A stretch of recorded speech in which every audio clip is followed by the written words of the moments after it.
Welcome to the Snow Stadium, home to AFC Totton as well as Southampton FC Women. Behind the main pitch is AFC Totton's walking football group. With the sport designed for older people, members often play to rekindle their love of football from days gone by. In 2019, one newcomer began to cause something of a stir. Got my bones about to break. Body's numb, can't feel the pain. But my soul still got the fire. Got my heart beating faster. No time to waste, 'cause my time is now.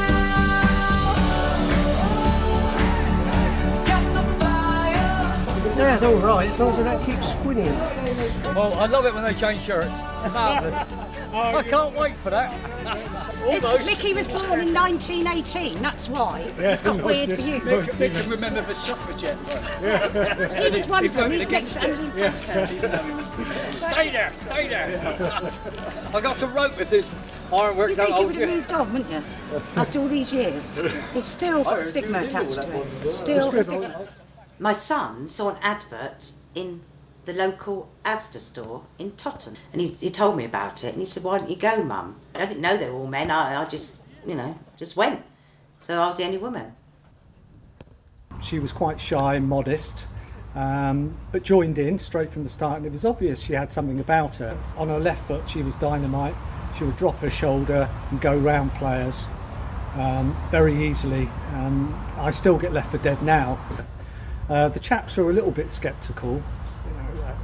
They're of a certain age, so women just didn't play football in their circles. She was a bit worried that she wouldn't be accepted and wouldn't be invited back. We didn't really find out too much about her until afterwards, when she said, "I enjoyed that, although I'm a bit stiff because I haven't played for about 48 years." And she threw in little teasers like, "Oh, I played at Juventus's ground." Ears started to prick up then. Oh, and then I went to Mexico and played in the Azteca Stadium. The Azteca Stadium, where they played the World Cup in 1970. Yeah, Bobby Moore and his crowd were there a year before. The blokes that know football, that know their football grounds and follow the game, were just awestruck. The Azteca Stadium, Juventus, amazing. I desperately wanted her back because I wanted to hear more about what she'd done in the past. Academically, I was average. But sport, I was up the top. I was about 8 years old, and I was very sporty. Even at 8 years old, I used to do a lot of running and lots of other things. And anyway, both my brothers were very good at football, and I said, "Can I join in?" Basically, that was it, because we were not allowed to play football at school. I used to play football at school on the playground with the boys. Always used to get told off that it's not right for a girl to play football.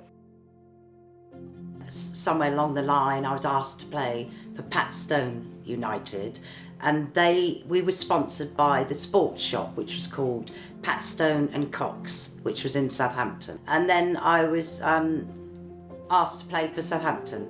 So what you used to do is to play for Patstone United, and then when Southampton called for you to play, you played for Southampton. Mum wasn't keen, no. She thought it wasn't quite right. This was the other side to the football, where you had lots of comments that, women cannot play football, because their ovaries would drop out. Which I could never understand that, because when I played, there was women that were playing rugby. When you do play sport, it doesn't have to be football, obviously, but it's so good for your morale. I can't explain it. And so, like, you've got your exams coming up at school. If you're doing some sort of sport, I'm sorry, you just forget about it. So all that is gone. You've got this adrenaline rushing through you, but you're using it with your sport. And you see, when you're in sport, as we were, any activity, whether it's boxing, cycling, running, is better for a youngster than sitting on their backside watching television. So I think there would be people who are in sport who would want to help ladies and want to play football, yeah, good. And then they would surprise us by how good they were. the common, which was there then, still is, was the area where people could go walk around. There's the lake, and people could kick a ball. And we used to play at the Southampton Common. For us, you know, they needed more people to come and watch the games, because some of the people that did come to watch the games were quite surprised that we could play. Now and again, I would take the team up there to run around, do the same sort of thing. We didn't own a training ground in those days, but we would hire different parts. But the Common was one you could sort of jog up to and walk around and whatever. And that's when you would see ladies playing. And of course, especially if I'm with the first team, they'd be laughing at them. Oh, you know, you can't do this, can't do that. But they were starting to play football. The conditions in female football in the early 1970s were absolutely appalling. The thing was, is then when we used to play here at the Southampton Common, I mean, the pitches were awful. That's the only way you could describe it. You used to have the grass, you know, used to be about that high. It never used to seem to be cut. And you used to have lots of divots and there was holes in the pitch. And we used to play, come rain, shine, snow, we always played. And it was quite tough going, you know, because you've got this, and also it'd be very muddy, so you get your boots stuck in to the ground and you still have to carry on and play. But we were quite tough, all of us were. The thing that always I find very inspiring about the women who played in the 1970s, you'd really got to want a game of football. Everything was acting against you, and so you had to put up with poor facilities, derision, no encouragement, no particular help from the governing body, and yet these women loved football so much that they still wanted to play. Because people just didn't really want you playing football, and that's why I never really told anybody that I played football, because you used to get quite a lot of abuse, and they used to say, you couldn't play football, and it's quite hurtful. You know, because at the end of the day, I was quite a good standard. I don't think they were ready for us to play football. When I used to play for Southampton ladies, I remember Lloyd McMenemy, and I always remember he was a lovely guy. He was very keen on women playing football. That's all I can sort of remember. It's a long, long time ago. And he always encouraged us to keep going, and he let us play at the Dale. We used to train there, you know, every now and again, every week. I can't remember how many times it was. And it was lovely.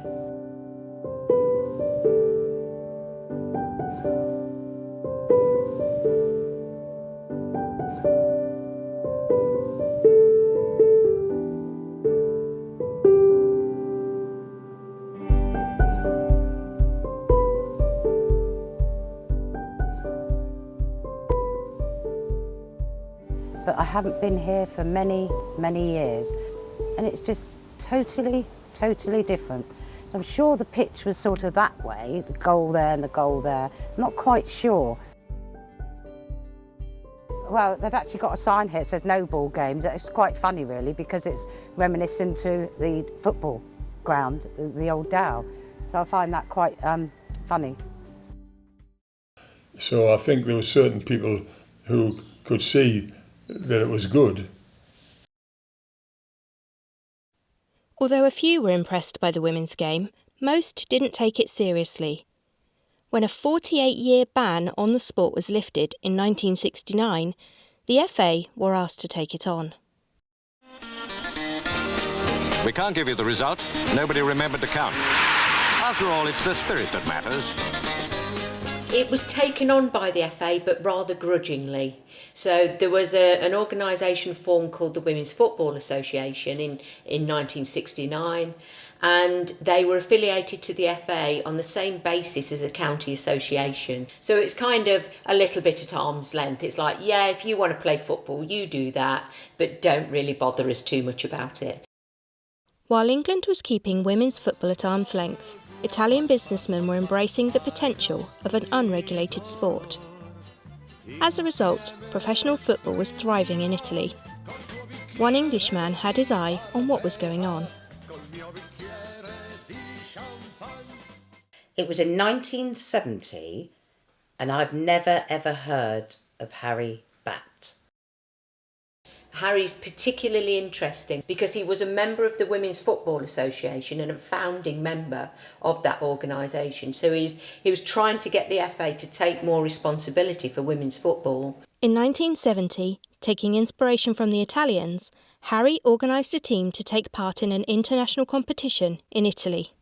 He scouted extensively and invited Louise to play on the left wing. When the competition proved that crowds would pay to watch women play, it was scaled up enormously. The result was an unofficial Women's World Cup in Mexico, 1971.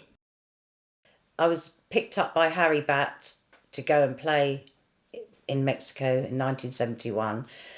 And for me, it was like a dream come true, and no one would stop me going. Both Italy and Mexico were really important because we get the first big sports sponsorship deal for women's football from Martini and Rossi. So Martini and Rossi wanted particularly to support women's sports that had not had great backing from, the likes of their national and international governing bodies. And it was huge. It was absolutely huge.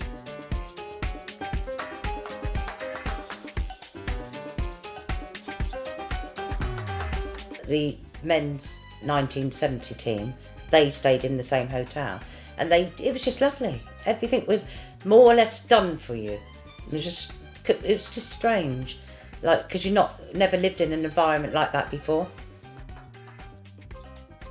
All the people were lovely, and what I found is when we used to sometimes go to places, we went to one of the pyramids, the people were so poor.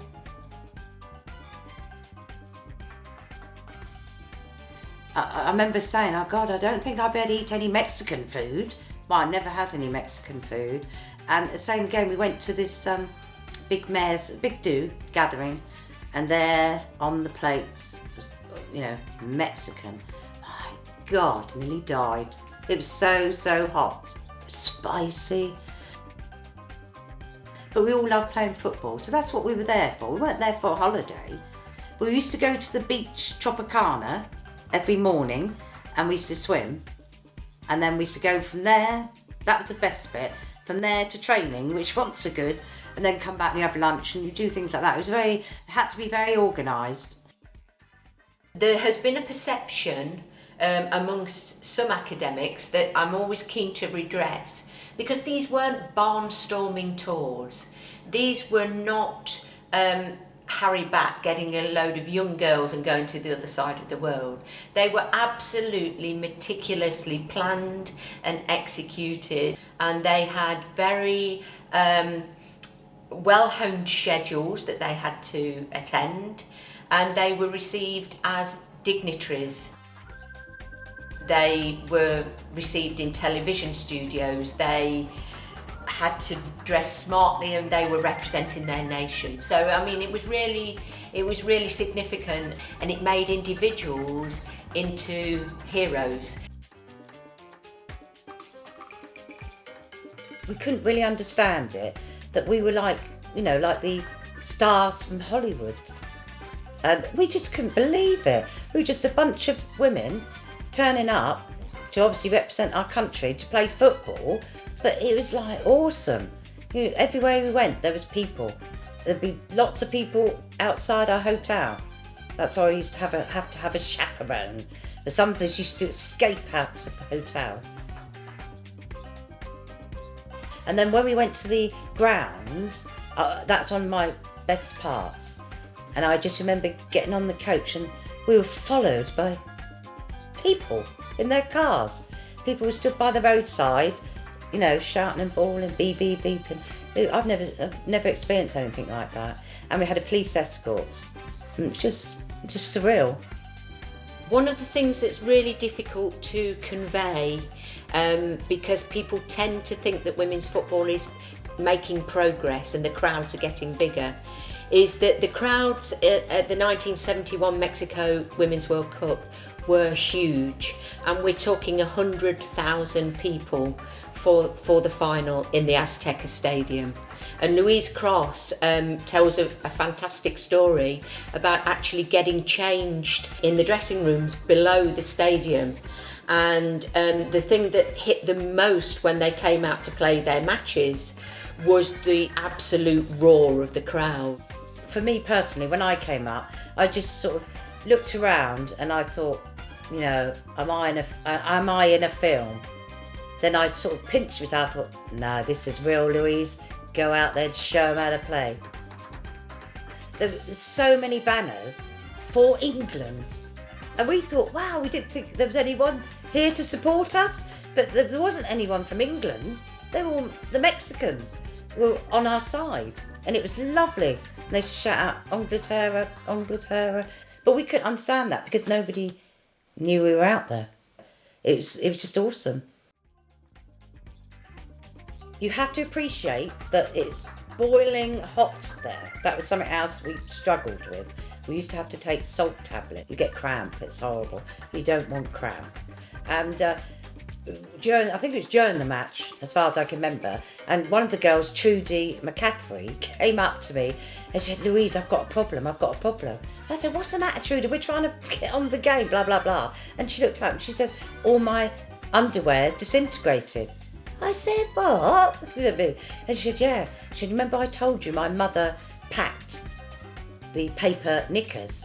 People don't know about paper knickers, but there were paper knickers in 1971. So they just disintegrated and all she had left was a string. England, perhaps because of their age, didn't do too well in the competition. There were a number of players who were in their early teens, 13, 14, 15 years of age. And if you look at the Argentine team against whom they played, these were all grown women. Nevertheless, that didn't dent their popularity with the spectators. And so there is this wonderful poster that they have. You may have lost the matches, but you have won our hearts. So when we had to pack our bags to come home, it was quite sad. We did miss our families, but it was just fantastic, the experience. And all the people were just fantastic. And then when we got to the airport in Mexico, there was quite a few thousand people there saying goodbye to us. I always remember that. Waving flags and, you know, what didn't want you to go. And we didn't want to go really, but, you know, you've got to go, haven't you? You can't just stay there. One of the things that I think is significant about this story for the history of women's football, and I think it's one of the most important stories in the whole of the history of women's football, is how these players and Harry Batt were treated upon their return.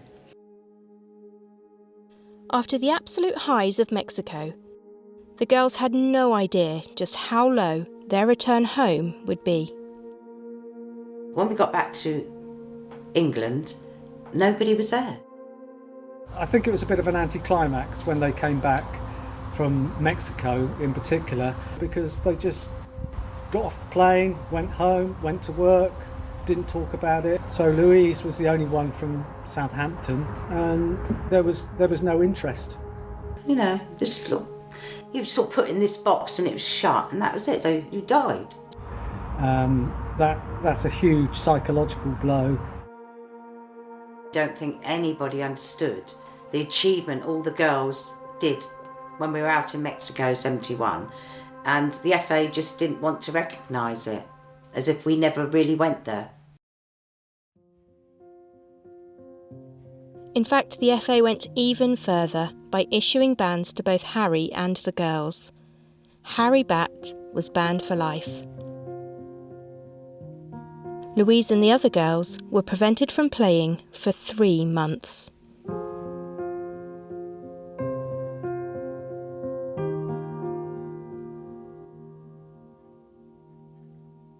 And I could never understand why, because we were just amateurs. So it was like us, or me on my own, fighting the FA and lots of other people. They just thought really girls, women playing football was one big joke. For me, I don't think it's an exaggeration to say that some of them almost had post-traumatic experience on their return.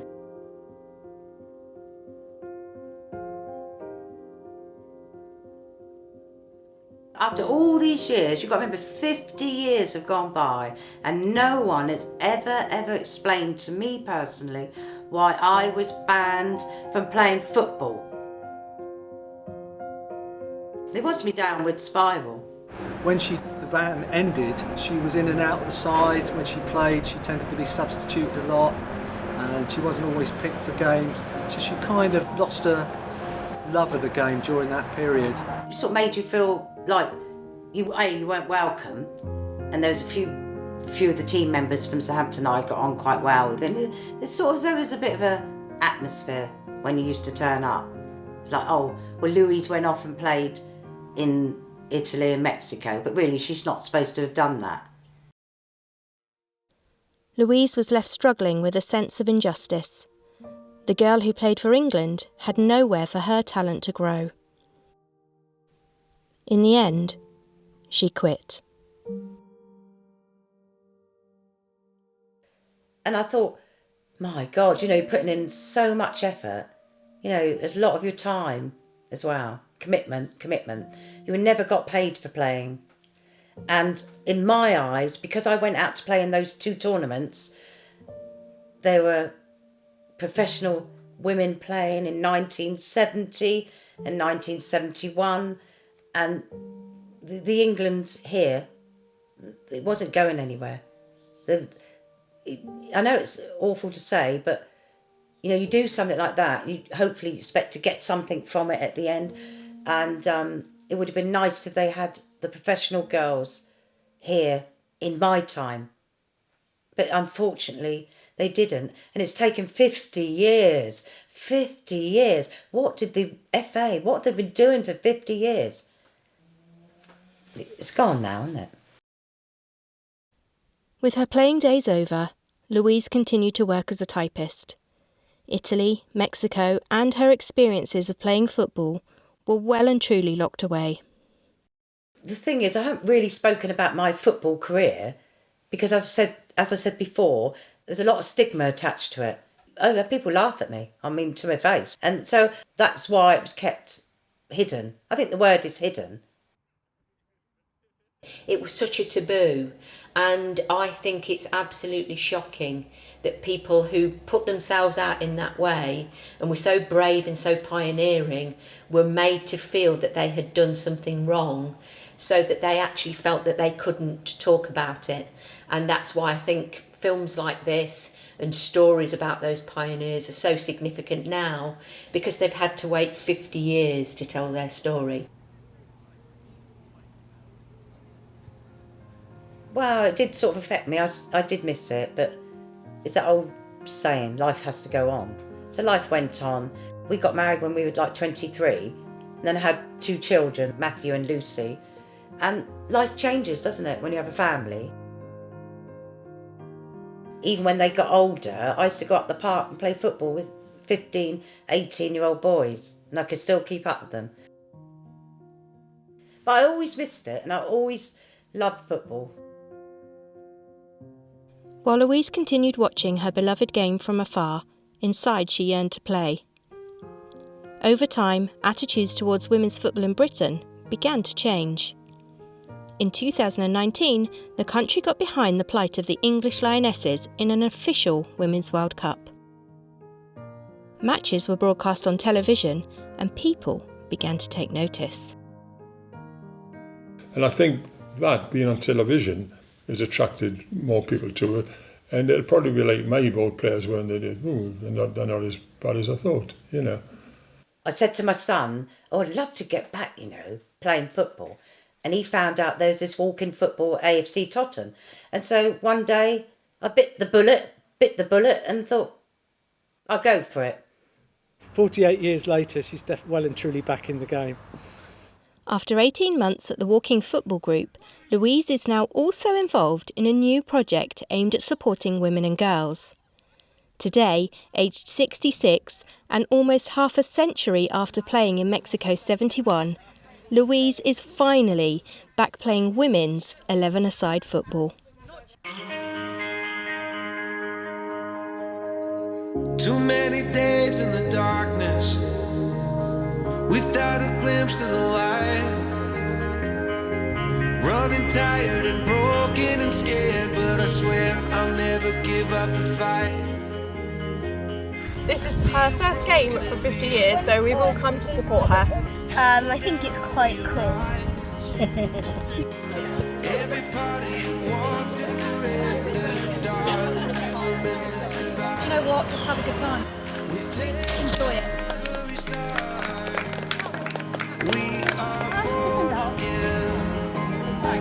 Open your heart, spend less time in your head.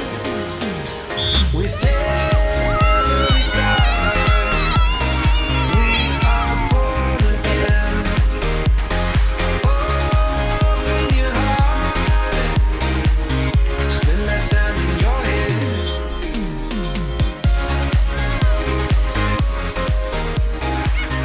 Yeah, it's great to see my mum playing football today after all these years.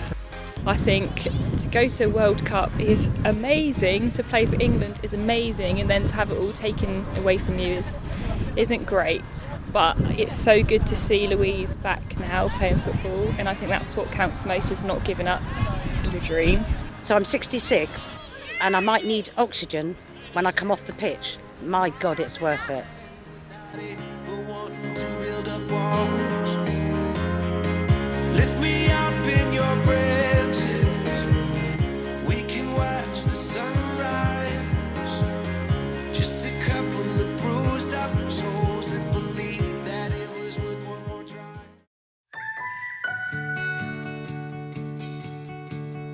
The road ahead, it twists and turns, and the sun beats down and it burns. But I keep on pushing through. And every step quicker than the last, my feet tread down this beaten path, and I